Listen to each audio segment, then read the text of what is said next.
Ciao a tutti ragazzi e benvenuti nell'ultimo video di quest'anno e prima di entrare nel dettaglio ci tengo a ringraziarvi tutti quanti per l'enorme sostegno che ci avete dato. Mi raccomando, continuate così perché il 2024 è ricco di progetti. E di che cosa andiamo a parlare oggi? Del punto a cui siamo arrivati con la WIRC SBX2 e quale obiettivo mi ero posto di raggiungere per la fine dell'anno, di raccontarvi la mia esperienza, ma soprattutto di andarvi a spiegare come, secondo il mio parere, mettere a terra nella miglior maniera possibile una WIRC SBX2. La mia esperienza con il brand italiano WIRC inizia con l'assemblaggio della mia SBX e sin da subito sono rimasto stupito perché ho trovato delle soluzioni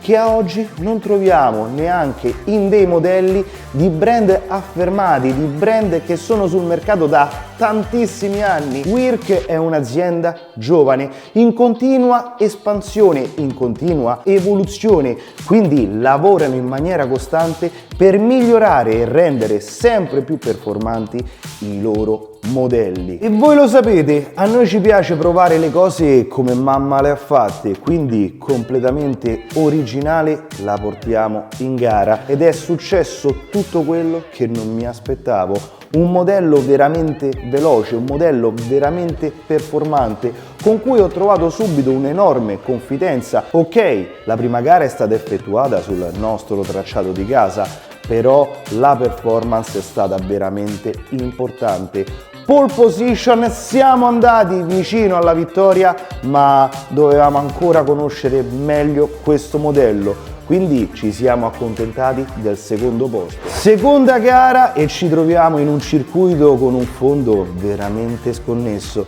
e lì capisco che la mia WIRC non è proprio la perfezione su tracciati di quel genere, però abbiamo subito ottenuto dei buoni risultati sia nelle prove libere che nelle qualifiche, quindi andiamo nella finale, partiamo e dopo pochi giri il primo danno. Che cosa si è rotto? Il salvaservo, quello originale in plastica, si è spaccato in due e si torna a casa, ma non finisce qui, perché poi terza gara e non ci accontentiamo perché ritorniamo sempre sullo stesso circuito, cambiamo leggermente il setup e il modello inizia a funzionare veramente alla grande. Ci buttiamo in finale, troviamo un giusto feeling, ci buttano fuori qualche volta e dopo qualche giro, dopo una bella rimonta, il modello inizia un po' a andare per i fatti suoi. Ma cosa sarà successo? Rientriamo ai box e si era svitato un grano della barra stabilizzatrice, quella su cuscinetti a sfera. Mamma mia che sfiga! Vabbè, tanto alla prossima gara sistemiamo tutto. Quarta gara e si va in trasferta direttamente a Brescia per partecipare al Rez GP, oltre 200 piloti. Io lì non è che sono emozionato, ma sto fa sotto perché il livello è veramente altissimo. Però veniamo da un'esperienza positiva con questo modello perché quelle sfortune che ci sono capitate durante le prime gare le abbiamo tutte risolte, quindi siamo convinti del nostro potenziale. Difficile la pista da interpretare perché è estremamente veloce, estremamente tecnica, ma cavolo, la mia WRC ha iniziato veramente a volare. Ma guarda un po', porca miseria, dopo le qualifiche ci troviamo nelle ultime posizioni. Ok, capisco che il livello è veramente altissimo, ma se mi impegno posso fare una gran bella figura. Quindi si parte per il quarto di finale, neanche un giro e che cosa succede? La manina dell'ammortizzatore mi abbandona, si stacca e vediamo l'ammortizzatore che vola. Cavolo, torniamo ai box, sistemiamola, iniziamo a girare e vediamo che abbiamo il passo dei primi tre. Torniamo in officina e vogliamo definire il punto della situazione con la nostra WIRC SBX2. E quindi cosa si fa? Direzione Morro d'Oro, River Park e al via là. quinta gara con la WIRC SBX2. Che ricordo di quella giornata, un 5 novembre che difficilmente mi andrò a dimenticare, perché abbiamo partecipato per la prima volta con due categorie, elettrico con la NXT, scoppio con la WIRC. E come è andata? Beh, prima qualifica abbiamo fatto il miglior tempo in assoluto di tutta la giornata, seconda e terza qualifica sempre tra le prime posizioni, prove libere alla grande, parto in finale, azzardo un cambio gomme e dalla terza posizione di partenza ragazzi, c'è stato veramente un caos, doppiati, botti, non vi dico, chiudiamo in quinta posizione e arriviamo finalmente al punto della situazione. E dopo aver partecipato a diverse gare in diversi circuiti, posso dirvi il mio setup base. Setup che ritengo valido per la maggior parte di circuiti, cioè che cosa vuol dire? Un buon punto di partenza, un setup che vi permette di iniziare a girare e poi naturalmente di affinarlo mano a mano. E qual è questo setup? Partiamo dai differenziali. Anteriore olio gradazione 15.000, centrale olio gradazione 10.000, posteriore variabile tra 2.000 e 4.000, quello dipende molto dal fondo. Voi per non sbagliarvi mettete in 3.000 e siete quasi sempre sicuri che la vostra WIRC va alla grande. E dopo i differenziali passiamo agli ammortizzatori, perché qui ragazzi è molto interessante, dove noi abbiamo utilizzato sempre ed esclusivamente molle originali, precisamente quelle gialle che veramente vanno bene dappertutto, membrane sempre gialle, sempre di casa WIRC, pompanti, e lì arriva il bello. Al momento la WIRC non ha un'ampia selezione di pompanti, e per questo motivo che noi abbiamo montato un pompante di un altro brand, precisamente quello di casa HB, ma tranquilli, perché la WIRC è sempre in continua evoluzione e a breve lancerà una linea di pompanti veramente esclusiva. Una volta effettuati questi lavori, quindi membrane, molle e pompanti, olio gradazione 500 all'anteriore, 550 al posteriore e siete a posto su quasi tutte le piste. Però se avete un grip esagerato tirate sulla gradazione. Barre stabilizzatrici ormai hanno fatto la ruzza, perché da qui ma che ha mai cambiate? Le ho provate tutte ma alla fine torno quasi sempre sulle originali, quindi lì c'è poco da fare. Le barre sono stabili, stabilizzatrici. Gli eccentrici, qui si parla di una regolazione veramente fondamentale. Il posteriore gioca veramente un ruolo importantissimo e per quanto riguarda come li ho posizionati, beh, pallino centrale, tutto centrale. Anteriore, pallino verso l'alto. Quindi abbiamo una posizione del braccio leggermente inclinata, ve lo spiego così per farvelo capire a tutti quanti, mentre all'anteriore praticamente di scatola, braccetto tutto inclinato in questa posizione. Non voglio entrare nei termini tecnici perché, come dico io, parla come magni. Oltre a questo ragazzi, dopo gli eccentrici bisogna parlare delle geometrie. Quindi campanatura posteriore, mediamente parto sempre con 1 grado per poi arrivare a 1,5 gradi, massimo 2, perché sta macchina è veramente un veleno, mentre all'anteriore gestiamo il tutto con questi spessori. Adesso vedete montati gli spessori, quelli argentati, ma mediamente io preferisco montare quelli neri perché mi garantiscono una campanatura negativa maggiore che mi permette di avere un modello un po' più stabile, meno velenoso. Passo del modello che è veramente lungo, anche posizionato così, quindi tutto corto.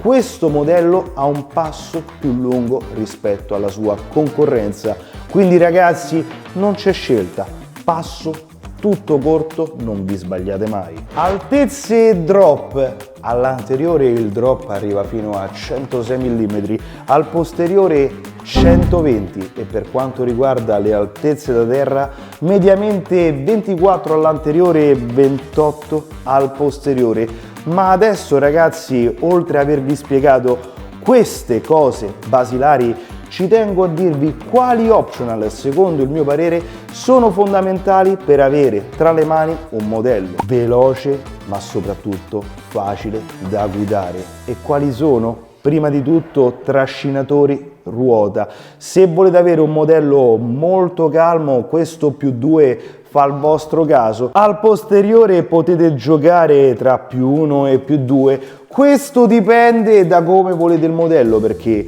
cambiando la carreggiata all'anteriore abbiamo un modello molto più calmo, ma al posteriore magari abbiamo bisogno di una macchina un po' più aggressiva. Dipende dal nostro punto di vista, dalla nostra guida, e io personalmente utilizzo o il +1 o il +2, più che altro perché più di questo ma che vuoi allargare. Un altro optional che dopo averlo provato ho detto mazza che differenza è l'irrigidimento del telaio in alluminio. Alcuni lo montano anche all'anteriore, ma io mi trovo bene con quello al posteriore. Che cosa cambia? Una macchina molto più rigida, quindi più sorda, ragazzi, perché questa Work è veramente un veleno, gira tantissimo, ha trazione a tutto, bisogna solo calmarla perché sennò è veramente cattiva, e l'irrigidimento ve lo consiglio vivamente. Tornando a parlare di barre stabilizzatrici, la Work come optional vi fornisce quella su cuscinetti a sfera. Sinceramente non mi ci sono trovato male, però può capitare che si va a svitare il grano, proprio come è capitato a me. Il consiglio è quello di applicare un po' di frenafiletti, però sinceramente non mi piace come soluzione. Quindi che cosa ho pensato? Di lavorare su quelle originali, dove una volta che abbiamo effettuato qualche serbatoio in pista vediamo la barra che, oh cavolo, è un po' bloccata, quindi lavorando leggermente la sede vi basta solamente una passatina con il Dremel, le barre stabilizzatrici lavorano alla grande. Secondo me quell'optional non è così fondamentale, fa la differenza, vi semplifica la vita sotto tanti aspetti, però perché non sfruttare quello originale quando fanno un lavoro eccezionale? Salvaservo in alluminio, importantissimo, e per me lo dovrebbero montare di serie. Oltre a quello anche la molla del salvaservo, quella più dura, questo è un upgrade che dovete acquistare insieme al modello, ve lo garantisco, parola di Daniele Panetta. Un altro optional che una volta montato mi ha fatto subito sentire la sua presenza è questo upgrade per quanto riguarda il freno. Cambia la posizione del leveraggio per ottimizzare la frenata e una volta montato preparatevi alla staccata. Gli alettoni di casa Work, ragazzi, non hanno compromessi, ve lo consiglio sia su questo modello ma anche se avete un altro brand. Questi alettoni, oltre a garantirvi un funzionamento veramente eccelso, vi garantiscono una robustezza, una qualità, una durata impressionante. Pensate che io ne ho montato solo uno ed è ancora questo. Entriamo nei pregi e difetti della Work SBX2. Partiamo subito con i pregi, i difetti li lasciamo dopo, e il primo pregio in assoluto è che parliamo di un brand 100% made in Italy. Visto che siamo italiani dobbiamo aiutare questi brand a crescere. Un brand giovane come la Work, che in quest'ultimo anno ha visto un'espansione, un'evoluzione veramente impressionante, secondo il mio parere si merita il sostegno di tanti piloti che corrono su vari circuiti in tutta la nazione. Questo è un grande pregio perché il coraggio di creare questa tipologia di modelli va assolutamente premiato. Secondo pregio, dopo 13 litri di utilizzo, usura veramente minima. Questo è un grandissimo pregio, ragazzi, perché non voglio parlarvi dei differenziali che hanno bisogno di rodaggio, ma se andiamo a guardare tutti i pin, tutti i bicchierini sono in perfetto stato, e lo sapete, io non è che mi limito con il gas, ragazzi.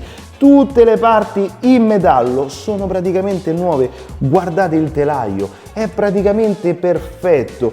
Qualsiasi perno, qualsiasi supporto dei perni è tutto in ottimo stato, la corona, le pasticche. Poca usura vuol dire anche tanta robustezza. Terzo pregio, ma mi fermo al 98% perché qualche rottura ci è capitata, potrebbe essere sfortuna oppure un difetto, non lo so, questo lo lascio dire a voi, però levando quei due pezzettini che si sono danneggiati non si è rotto mai nulla e dei botti ne ha fatti. Quindi tanta robustezza di questo modello è un suo grande pregio. Altro pregio, oltre alla bellezza, vabbè, ma è made in Italy, lo stile italiano, cosa vi aspettate? La WIRC SBX è un modello veramente performante.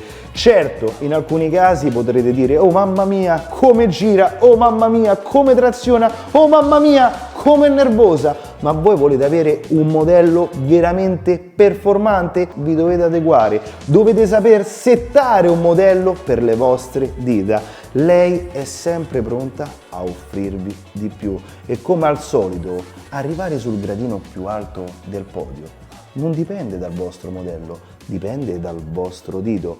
Quindi se volete un modello che vi garantisca di migliorare sempre le vostre capacità e di dire: oh, ho fatto qua modifica, adesso volo, questo fa il vostro caso. E dopo i pregi, i difetti. E attenzione ragazzi, come per tutti i modelli, perché ci sono per tutti quanti, solo che magari qualcuno evita di raccontarveli. Invece a noi ci piace raccontarvi la verità, farvi vedere come si comporta un modello, raccontarvi i suoi pregi e anche i suoi difetti. E qui quali difetti ho trovato? Dall'assemblaggio ragazzi ho subito notato la mancanza di un setup e per questo motivo che ho voluto arrivare a questo punto, proprio per spiegarvi come mettere a terra nella miglior maniera possibile una WIRC SBX 2. Ci sono alcune plastiche che vanno riviste, salvaservo, le manine degli ammortizzatori, ma nulla di più. Altro difetto, chiamiamolo così, è il lungo assestamento. Ci vogliono veramente diversi litri per assestare la trasmissione. Di certo, se vogliamo un modello longevo, robusto, questo non è un difetto, è un pregio, però in molti vogliono un modello che è sin da subito estremamente performante, quindi seguite il mio consiglio sui differenziali e vedrete che il modello sin dalla prima gara vi garantirà il massimo del suo potenziale. Quindi ragazzi, dopo aver preparato una WIRC in modo tale da raccontarvi tutta la mia esperienza e fornirvi il mio feedback, voi cosa avete scelto? Volete entrare nel mondo dell'off-road con un modello made in Italy? WIRC SBX è la giusta scelta. Il team di casa WIRC è sempre in continua evoluzione, quindi a breve arriveranno tante soluzioni diverse e soprattutto la soluzione a quei pochi difetti che vi ho raccontato poco fa. E adesso ragazzi vado a festeggiare il nuovo anno e ci vediamo nel 2024. Un saluto a tutti, ciao!